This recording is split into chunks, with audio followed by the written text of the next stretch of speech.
pleased that to kick off that track, we have Chris Rowen of Cadence, formerly Tensilica, who's one of the world's experts on processors specialized to workloads. And Chris is going to share some of his and his team's insights on processors specialized for computer vision workloads. Please welcome Chris Rowen. Thanks a lot. So, some of you are going to get to design instruction sets. Many of you are going to get to select instruction sets. And it's very important to look at what is the relationship between the operations that are taking place in a processor and the demands of different kinds of vision applications. In fact, vision applications are very diverse. They make very different demands on the computational resources, on the memory resources. And so we'll try to explore a little bit that diversity. First, Cadence in a nutshell. We are a major EDA supplier for tools and, of course, both interface and verification and processor IP. And we've done a lot in, generally speaking, the DSP domain. DSPs for audio, DSPs for video, DSPs for baseband, DSPs for vision and imaging. And our IVP family is a popular family for that. And it really has been a place where we find that the convergence of a need for lots of software and computational architectures that can deliver on exploiting some of the inherent parallelism in the vision applications is a good idea. So we'll talk about the performance puzzle and how that challenge is changing over time. Then we're going to take a fairly deep dive into diversity of instruction set demands. And we have some new data here that may be interesting to you. Talk a little bit about trade-offs between programmability and efficiency in acceleration. And then walk through a set of examples to illustrate certain key ideas about instruction set architecture in relationship to things like pedestrian detection and lane departure warning and convolutional neural networks. So if you look back way into the past, say 5 years ago, and you ask the question, what's a really high performance computational problem? You would have said, this emerging area of advanced driver assistance systems, and people aspired to be able to do this at VGA resolutions. And they thought that they were impressing the world by saying, my God, it's going to take 50 billion operations per second to do this. And this is one take, in this case, on what the computational load might look like for things like pedestrian detection and lane recognition and eye focus detection. But this seems to have been just the tip of the iceberg. As we look at the evolution of this, we see 2 or 3 things happening that rather significantly change the computational character of this kind of vision problem. One is resolution. We're going from these QVGA and VGA types of resolution up to HD, full HD resolutions, and very high frame rates. You also see this acceleration in algorithmic sophistication and the application of brute force methods. And I would throw CNNs into that brute force category because clearly they are assuming the existence of very high computational resource availability to get incrementally better performance in terms of recognition. And overall, that's a good thing. That's the philosophy which has powered electronics for the last 50 years, is to find novel ways to throw away performance. That's progress. Not that CNNs are inherently inefficient, but they are elegant in their generality, and that generality usually means some price to be paid relative to more specifically tuned and optimized and targeted algorithms, which is what has typically characterized vision algorithms of the past. So what you see is that scaling up in performance and sophistication is a big deal. Exploiting more parallelism, doing more application-specific optimizations, doing architectural enhancements in order to simply do a better job of delivering the performance, moving to advanced nodes, and really taking advantage of this rapid growth in the level of interest in vision algorithms, and therefore more of the world's bright minds are working on it.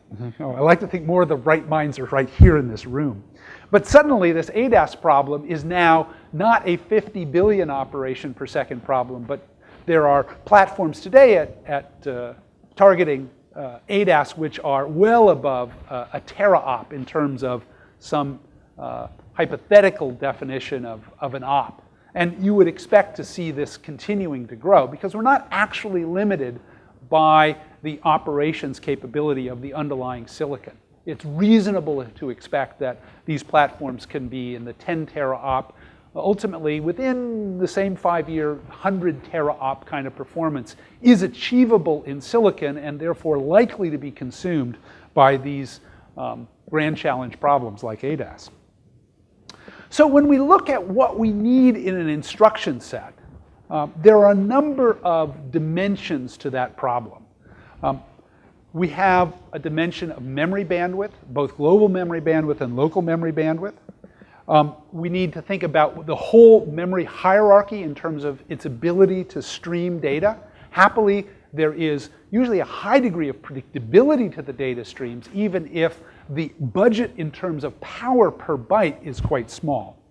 We have typically a very wide range of different data types, and as you do more and more processing on a data stream, which may start out as 8 or 10-bit pixels, you may, just by virtue of maintaining precision as you do operations cascading on operations, grow to quite a bit of precision. And you may, in some circumstances, want to move into floating point, occasionally because of precision requirements, more often because of time to market demands for wanting to make the programming model simpler. You have questions about vector operations or SIMD operations, how they're organized, how data can be transformed on the fly. You have the question of how much scalar performance a system provides, how much instruction issue bandwidth it has, and how much support for multi-processing. So how are you going to, at some higher level of abstraction, run multiple threads on this kind of an architecture? And finally, there's a question of where on this spectrum between a completely general purpose and a completely dedicated architecture you want to live. So how vision-specific the architecture wants to be. And I think corresponding to these things, you then have a set of characteristics that you probably ought to be looking for, because these are the emerging mainstream kinds of functions that you're likely to want to look at. Scalability, range of data types, support for vector operations, wealth of operations to access data in novel ways, absolute memory bandwidth, and absolute computational bandwidth.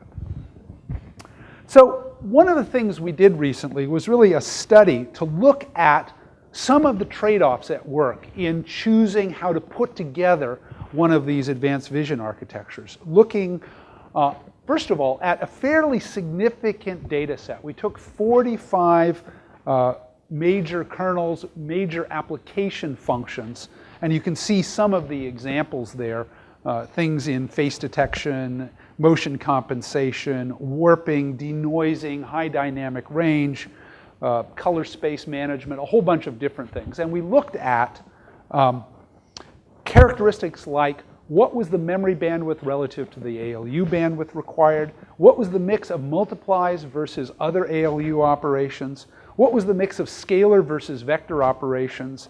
And how much of the time were you doing computation on vectors versus reorganizing those vectors in order to do some more complex computation that was not just simply a linear computation on a vector? And we got some pretty interesting things that we could start to say about it. So let's start with this memory operations versus ALU operations. And so on one axis, you see the occurrence of vector operations per cycle, if you will, and then the other, the number of vector load and store operations per cycle. And so one of the key questions is how memory bound are these. And something is memory bound if you've got things sort of tending up into the upper left-hand corner of that picture.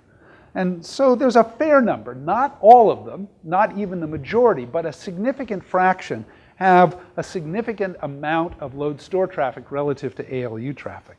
On some others, you find there's actually very little load store traffic, and you'll be fine if you just boost the number of ALU operations that you do. So, but you'll often find that there is a couple of ALU operations per load store operation. We also looked at multiplies versus other ALU operations, and the things with lots of multiplies relative to ALU operations tend to be on the far right of that lower chart, especially to the far right and down means they do multiplies and not much else. And actually, there's a relatively modest fraction that are really multiply bound. And so architectures that are heavy in multiplies will be quite good for some things. If you look at what's in that corner, those will be your convolutional neural networks. There will be certain kinds of 2D filters that fall down there. But if you look across all of these different kinds of vision applications, relatively small fraction are multiply bound. And so when you're looking at an architecture, you may want to consider that. Now, that said, you may say, I'm going to use a general purpose architecture as a general guide to what I want to do, but then I'm going to extend and configure. I may say, I'm going to add a convolutional neural network execution unit because I want to go boost the multiply bandwidth by 2x or 4x relative to an otherwise well-balanced machine, because I happen to know in my specific case, I'm running convolutional neural networks 90% of the time. So you have to think not only about what is the opportunity in a one-size-fits-all architecture, but what are you going to do in configuring and extending that architecture, or choosing something which has been extended for certain sweet spots.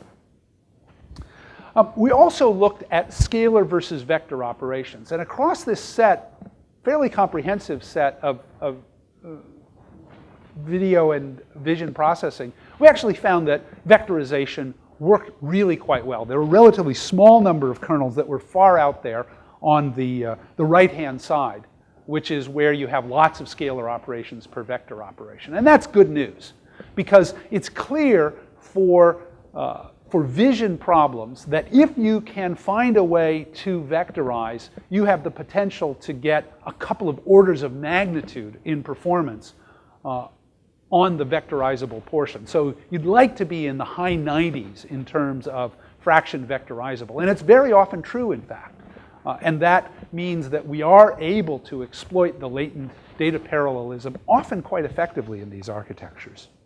And the last thing we look at here is sort of ALU operations versus data reorganization operations. So these are operations that in some way scramble the elements of vectors in order to take one particular data presentation and turn it into some other data presentation in order to make it amenable to continue in vector form. Without good data reorganization capability in an architecture, you often do have to fall back to scalar. And that's obviously going to be a big hit. So a small overhead in terms of data reorganization operations, if it continues to allow you to operate in vector form, particularly when you have wide vectors. And we're talking here about machines that are 32-way, 64-way vector width often. That's an important step. So you find that there is overall in these four little graphs a great degree of variance, a lot of difference across even this moderate-sized set of 45 kernels and applications. And it suggests that you need to have a significant sample size in making a choice, unless you know for certain that your usage model for your application or your silicon platform really is quite narrow, that it's narrower than what is represented in this experimental set. Now, another thing that we often see in these platforms is the use of hardware accelerators. And hardware accelerators clearly exploit the fact that there are certain computational patterns that can be effectively exploited when you know exactly what you're going to do. And so you often see vision platforms where there are a set of hardwired accelerators to accelerate certain specific functions which are hoped to be important. I think what we find in practice is that there are two kinds of issues that have to be dealt with in dealing with the hardwired accelerators. First of all, as engineers, we make the damn foolish mistake of inventing new stuff. And as a result, algorithms are constantly changing. And therefore, unless you're very lucky, you tend to be in a position where you obsolete the hardwired functions more quickly than you obsolete the programmable computational functions. Secondly, it's often hard to build a suitable interface between the software and the hardware. There's often more overhead in initiating the operations, and you have often a lot of scalar operations at work just to start and stop and monitor and control and shuffle memory in and out of hardwired accelerators. And so we see this evolution taking place in the design of hardwired accelerator blocks to make them more flexible with chaining of operations, use more reusable primitives, to make them more programmable, in fact. Sometimes incorporating those features directly into the instruction set architecture, sometimes coupling them more closely to the processor elements to reduce the overhead, to reduce the amount of energy that has to be spent shuffling these large data streams around. And so there are ways of taking advantage of this foreknowledge of applications, but it has to be done fairly thoughtfully and do it in a way which makes it as durable as possible over the lifetime of the platform.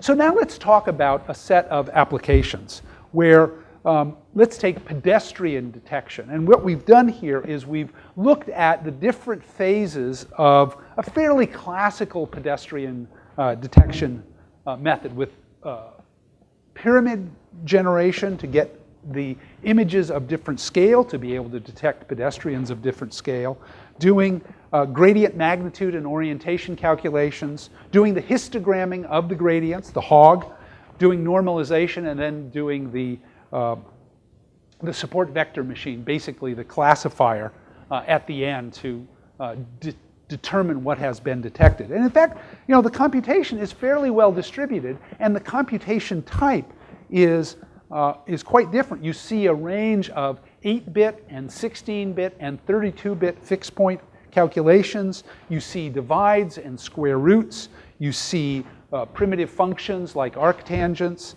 And you see quite a bit of special operations like binning for histogramming, as well as classical multiply accumulates. So it really is a pretty diverse set of things, of different kinds of kernels that go in making one viable application.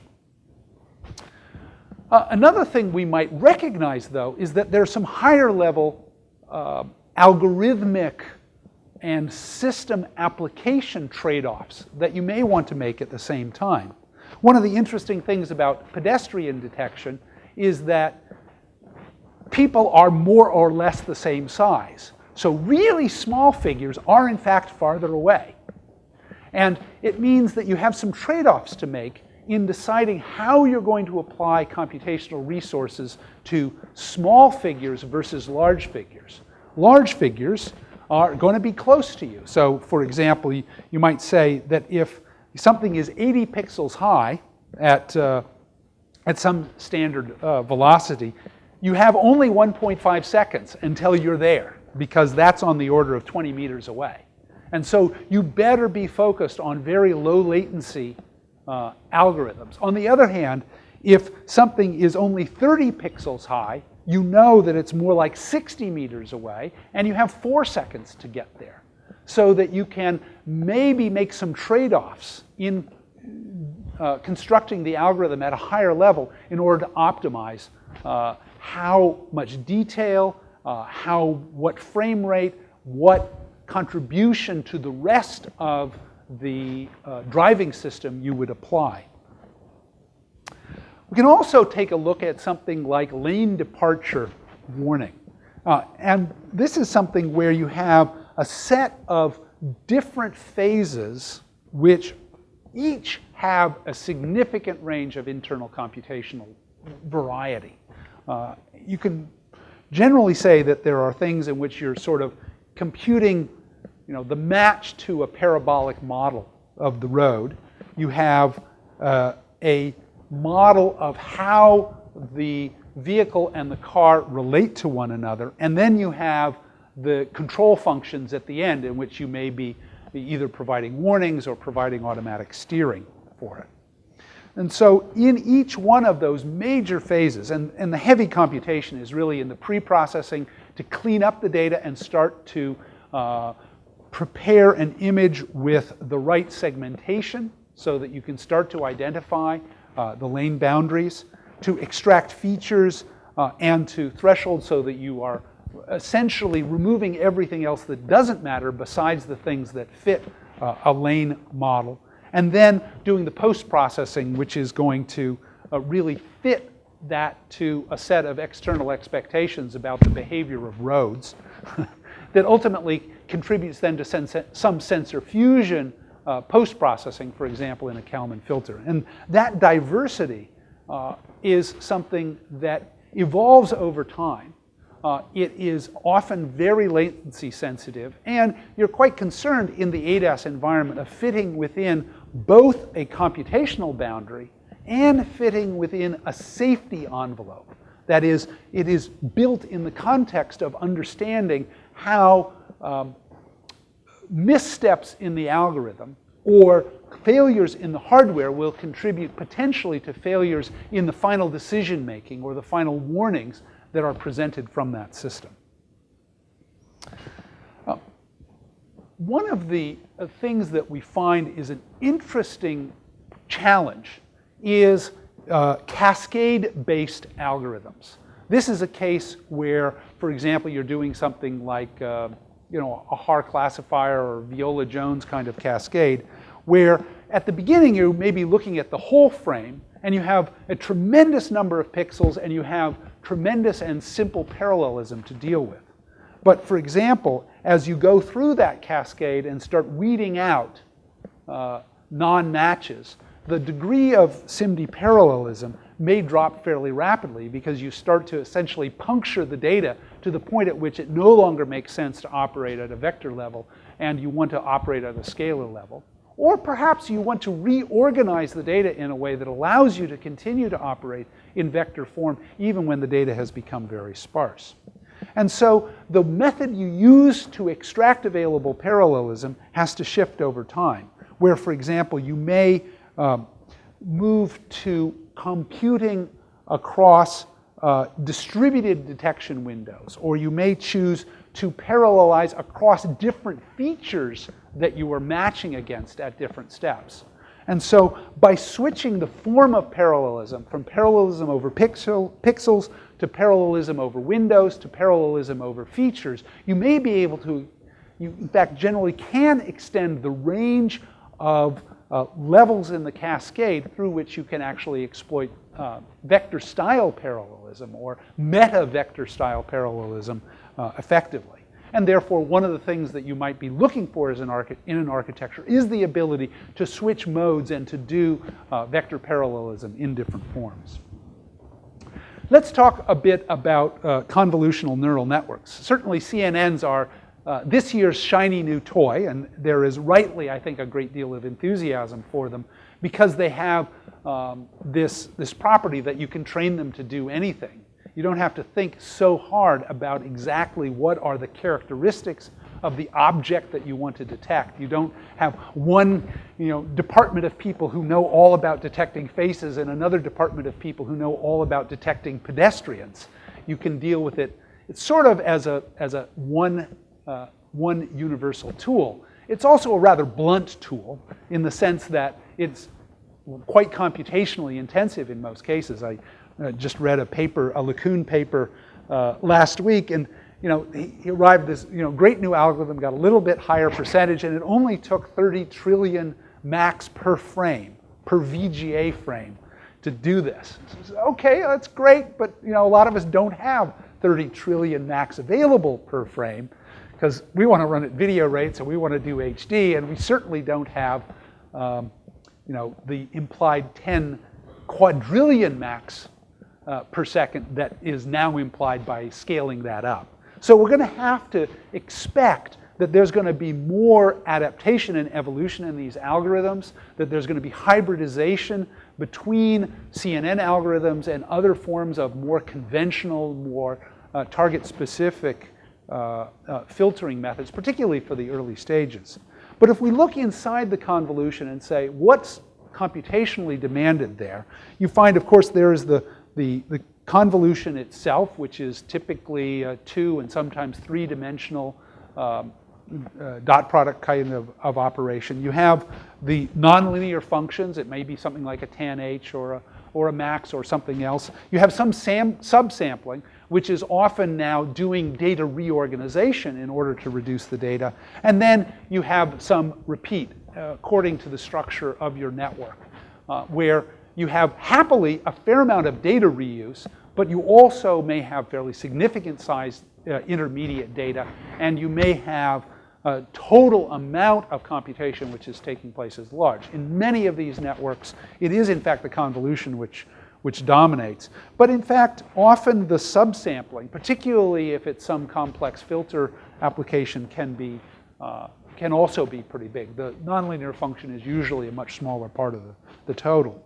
And so in practical implementations, you find that there are a lot of trade-offs that you can make in designing the network, in deciding which things are done in CNN and which things are done in other form, which things are making precision trade-offs. Because in fact, particularly because you've got this nonlinear function there, which in a sense is throwing away a lot of data from layer to layer, you may do quite well with modest precision.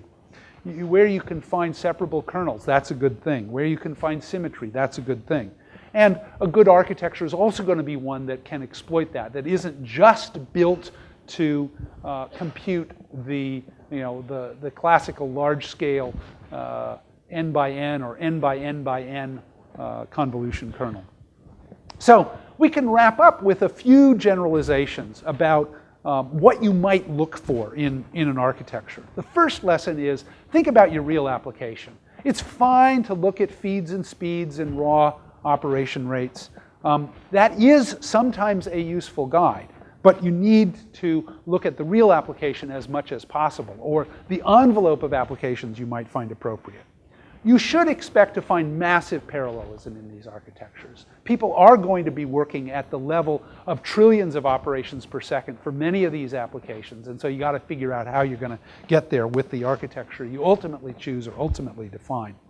You're going to need to have a fair degree of versatility and balance because, in fact, I think part of the excitement around vision is also going to drive a high rate of change in the algorithms. And if you're building something today or choosing something today, it's a good bet that people are going to be talking about fairly different things as being the killer interpretation of neural networks 2 years from now. So it's not just an operate. It's also how well you can manipulate the data, how well you can move it through the memory hierarchy, how well you can reorganize it on the fly inside the processor. The next really important thing, and this is sometimes overlooked, is you have to consider the compiler part of the instruction set. In practice, it does not matter how good the machine code or the assembly code is, because no one should be programming one of these machines in assembly code. It's just too darn difficult for the scale of applications that we're doing. So the architecture is only as good as what the compiler can find. And so evaluating the compiler as part of the integral process of evaluating the architecture is central. Look carefully at hardwired accelerators. Make sure that they are as programmable, as flexible as possible because of this tyranny of change. And finally, expect that these are going to be multi-processor, multi-node functions, where even if you are doing hundreds of billions of operations per core, you will naturally expect to scale up by tens. So I have my wish list. We'd love to see more readily available source code. We're doing a lot, for example, in OpenVX, and you see OpenVX examples with 2 and 3 computational nodes in it. Where are the real applications in OpenVX? We'd like to see more open reference video streams for testing and more substance and maybe a little bit less hype around CNN. It's exciting, but we also have to deliver on real stuff. And finally, here are some resources, pointers to products, pointers to some of our partners who are putting some really cool applications on our vision processors. And there's lots of things happening next door in the exhibit. So thank you very much.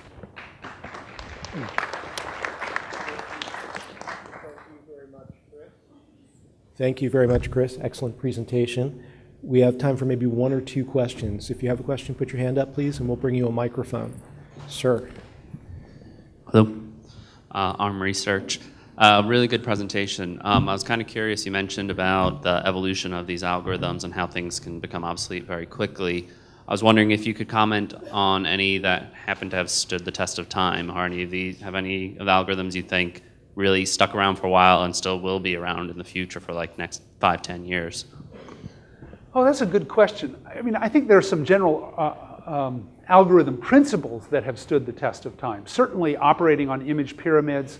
Certainly there are things in filtering which will be classics, and I would put CNN as an application of filtering.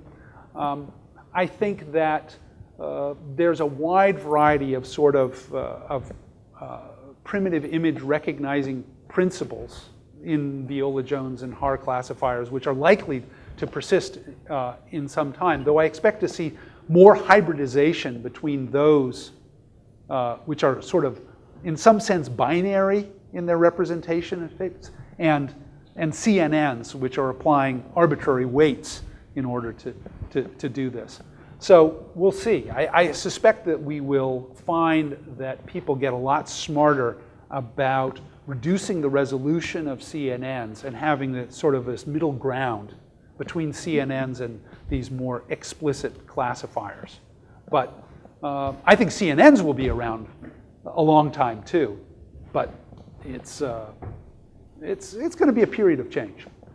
Excellent. Thank you very much, Chris. Great, Thank you. very insightful, very interesting presentation. Thank you very much.